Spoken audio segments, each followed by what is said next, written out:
अब एक ऐसे मौजू की बात करते हैं जो मेरे दिल की, हम सबके दिल के बहुत करीब है एक्चुअली। वो हज के हवाले से है। हम सभी चाहते हैं कि कहीं ना कहीं हमें हज बैतुल्लाह की सादत नसीब हो, अल्लाह के घर जाएं, अल्लाह के नबी के आस्थाने पे जाएं, उनके दर पे जाएं, दुआएं करें और वो कबूल हो। तो इस दफ़ा जो वफाकी वज़ीर बराए मजहबी उमूर हैं चौधरी सालिक साहब, उन्होंने हज पॉलिसी का ऐलान किया है और ये बाज़ाब्ता 2025 पॉलिसी का ऐलान हो चुका है। इस पॉलिसी में इस दफ़ा जो आज़मीन हज हैं उनके लिए कुछ नई चेंजेस भी आई शकील। वो ये है कि जो एक तो कुछ मुख्तलिफ सहूलियात नई मुतारिफ कराई गई हैं। इस बार 1,79,210 आज़मीन हज की सादत हासिल करेंगे और इसमें सरकारी और निजी स्कीम्स के लिए कोटे की तकसीम शामिल है। 50-50% रखी गई है। इसके अलावा जो सरकारी स्कीम के तहत हज के अखराजात हैं, जो सबसे एंटिसिपेटेड होता है कि कितने होंगे, तो वो इस दफ़ा 10,75,000 रुपए से लेकर 11,75,000 रुपए तक एक्सपेक्टेड है। ये इसमें सवाल जो है ना वो मेरा ये होता है हमेशा कि हम हमेशा ये सुनते हैं कि जो आज़मीन हज हैं जो पाकिस्तान से वहाँ पर गए हुए हैं वो काफ़ी मुश्किल में हैं, उनको सही तरह से होटल नहीं मिला, सहूलियात नहीं दी गई हैं। तो ये एक बहुत बड़ा इशू है। और कुछ लोग ऐसे भी होते हैं जिन्होंने अपने सिर्फ पेरेंट्स को भेजा हुआ होता है, जो बूढ़े होते हैं वो खुद वहाँ पर नहीं जा सकते हैं, जिसकी वजह से सबसे वो बड़ा परेशानी में मुब्तला हो जाते हैं। मुश्किल फैक्टर होता ही है कि हमारे यहाँ लोग जिंदगी के आखिरी हिस्से में हज करते हैं, तो वहाँ पर मसाइल ज्यादा। तो यहाँ पे अब कहा जा रहा है कि कुछ तब्दीलियां की गई हैं, कुछ मजीद आसानियां जो हैं वो की जाएंगी आज़मीन हज के लिए। वो क्या आसानियां, उसके लिए हमने बुला लिया है। हमारे साथ इस वक्त वजारत मजहबी उमूर के तर्जुमान उमर भट्ट साहब इस वक्त मौजूद हैं। उसके अंदर भट्ट साहब बहुत शुक्रिया हमें ज्वाइन करने के लिए। सबसे पहले तो यही बता दीजिए कि ये जो तब्दीलियों की बात की जा रही है हज पॉलिसी 2025 में, ये तब्दीलियां कौन सी हैं और आसानियां किस तरह से की जाएंगी आज़मीन हज के लिए? बहुत शुक्रिया आपका।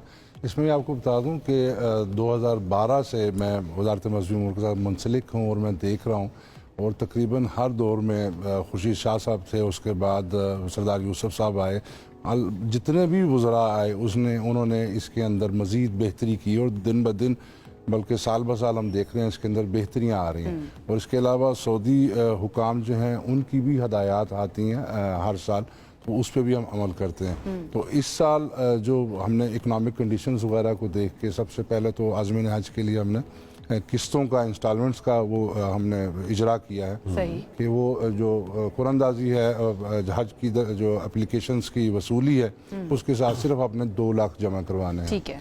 और इसके अलावा जब हज आप इंस्टॉलमेंट्स में कर सकते हैं, इंस्टॉलमेंट्स में कर रहे हैं, और उसकी वजह ये भी है जिस तरह आपने बताया कि तखमीना हमने रखा है 11:30 से 11:75 के दरमियान। तो जूं हम अखराजात करेंगे हमें पता चलेगा कि कौन सी सहूलत हमें वहाँ पे इस साल कितने में मिल रही है। क्योंकि ये पब्लिक इदारा है, नो प्रॉफिट नो लॉस है, तो जितना भी एक हाजी का खर्चा होगा वो हम लेंगे उससे, और बाकी उसको अगर मैं कॉम्प्रिहेंसिवली आपसे कहूँ कि एक्सप्लेन करें कि किस्तों पे हज कैसे किया जा सकता है, जी प्रोसीजर बताएं हमें। इसमें इस तरह है कि जैसे अनाउंसमेंट की और आज हमने अखबारात में भी दे दिया कि जो 18 नवंबर से 3 दिसंबर तक हमने एप्लीकेशंस लेनी है। हमारे 15 नामजद बैंक हैं जो कमर्शियल बैंक्स हैं वहाँ से, तो आपने सिर्फ 2 लाख की टोकन मनी आपने जमा करानी है और साथ अपने क्वाइफ वगैरह जमा करवा के हज एप्लीकेशन पंच करवा लें। ठीक हो गया। कुरानदाजी की तारीख हमने रखी है 6 दिसंबर। ठीक है। तो उसमें जब आप कामयाब हो जाते हैं इंशाल्लाह, तो फिर 10 दिन हम देंगे आपको।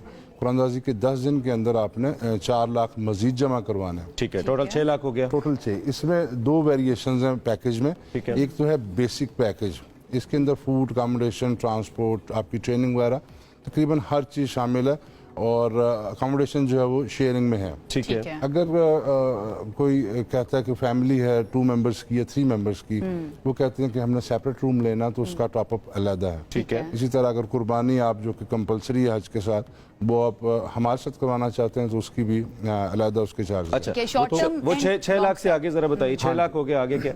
4 लाख के साथ वो एडिशनल अगर आपने किया है तो वो आपने जमा कराना। इसके अलावा फिर हमने कहा है कि 1 फरवरी से 10 फरवरी के दौरान हम आपको बताएंगे कि आपने मजीद कितने जमा कराना है। ठीक है। ब्रैकेट वही है 10.75 से 11.75 के दौरान जो रिमेनिंग अमाउंट है आप उस वक्त जमा करवाएंगे।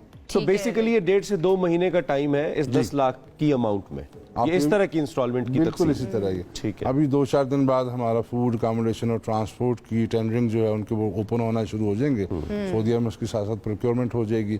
इसी तरह आपने देखा कि हमने यहाँ पर फ़ज़ाई कंपनियों के साथ मुआहदात शुरू कर लिए, PIA के साथ कर लिए। तो ये जितने भी सहूलियात हैं, क्योंकि ये हमारे काफ़ी स्टेक होल्डर्स हैं।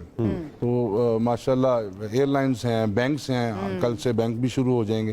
तो ये सब के साथ मिल के साथ साथ साइमल्टेनियसली ये प्रोसेस हमारा शुरू है। अच्छा बट साहब, ये जो शॉर्ट स्टे और लॉन्ग स्टे, कुछ लोग जाते हैं वहाँ पर तो लंबा भी स्टे करना चाहते हैं, तो उसके लिए भी अखराजात जो हैं वो डिफरेंट हो जाएंगे?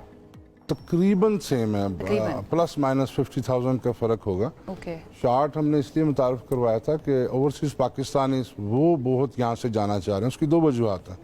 एक तो अल्लाह का शुक्र कि पाकिस्तान के पास कोटा काफ़ी है कि 1,80,000 के करीब कोटा। दूसरा, इतने मतलब रिसेशन के बाद भी यहाँ पे पाकिस्तान में हज सस्ता है पूरी दुनिया के मुकाबले में। आप अगर डॉलर्स में बात करें तो तकरीबन $4,500 में आपका जो है ना बेसिक पैकेज वो आसानी कर सकते हैं, जबकि बाहर से आपको शायद वो 10,000 से भी या 10 से 15,000 डॉलर। बाहर लोगों की परचेजिंग पावर भी तो बेहतर है ना, पर कैपिटा इनकम। लेकिन वो रिश्तेदार उनके पाकिस्तान होते हैं, पाकिस्तान से जाना चाहते हैं, इसी बहाने यहाँ पे चक्कर भी लग जाता है, हज भी कर लेंगे, बेशक वहीं से। अच्छा, वो एक आयशा ने जो पॉइंट उठाया था वो बड़ा इंपॉर्टेंट था, मैं चाहता हूँ उसको आप दोबारा एड्रेस करें कि जो फैसिलिटीज लोग एक्सपेक्ट करते हैं मिनिस्ट्री ऑफ रिलीजियस अफेयर्स से, वो जाहिर बात है वो बेचारे वो गरीब लोग होते हैं जो अदरवाइज अगर मेरे पास बहुत पैसे तो मैं तो प्राइवेट भी कर लूंगा ना, तो आपके पास मैं तभी आऊंगा जब मुझे कुछ ना कुछ आपकी हेल्प चाहिए, गवर्नमेंट की असिस्टेंस चाहिए।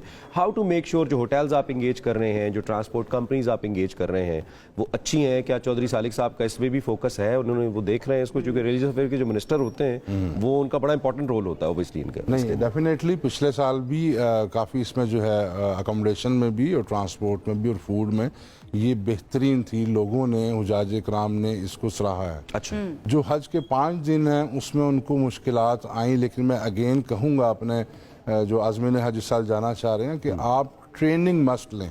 ठीक है, ट्रेनिंग मस्ट लें और सीख कर जाएं हज, और उसकी मुश्किलात को भी आप मद्देनजर रखें। इस साल जो मैंने बताया कि जो मुश्किल बात मदीना और मक्का का स्टे है उसमें तो कोई मसला नहीं, वो तारीफें कर रहे हैं, आप सोशल मीडिया पे भी देखेंगे। हज के 5 दिनों में, क्योंकि अभी बहुत हार्श वेदर में आ रहा है, दिन ब दिन पीक गर्मियों में आ रहा है हज, तो उसमें हमने जो सऊदी हिदायत हैं उस पर जब अमल करेंगे तो फिर उन्हें कोई मुश्किल नहीं होगी। वक्त हमारे पास कम है, एक सवाल मैं आपसे जानना चाह रही हूँ कि अगर कोई आज़मीन हज वहाँ पर है, इंतकाल हो जाता है, तो उस सिलसिले में हुकूमत पाकिस्तान की जानिब से क्या इंतजाम किए गए हैं? जी, सऊदी जो इंस्ट्रक्शंस हैं, जो उनका कानून है वो ये है कि जो हाजी उनकी सरजमीन पर है, अगर मदीना मुनव्वर में उसका इंतकाल हुआ है तो उसको जन्नतुल बकी में दफन होने की सआदत मिलेगी। ये तो बेहतरीन, ठीक है। और अगर वहाँ पे है, मक्का में है, तो उसको शराय कब्रिस्तान है वहाँ पे होगी।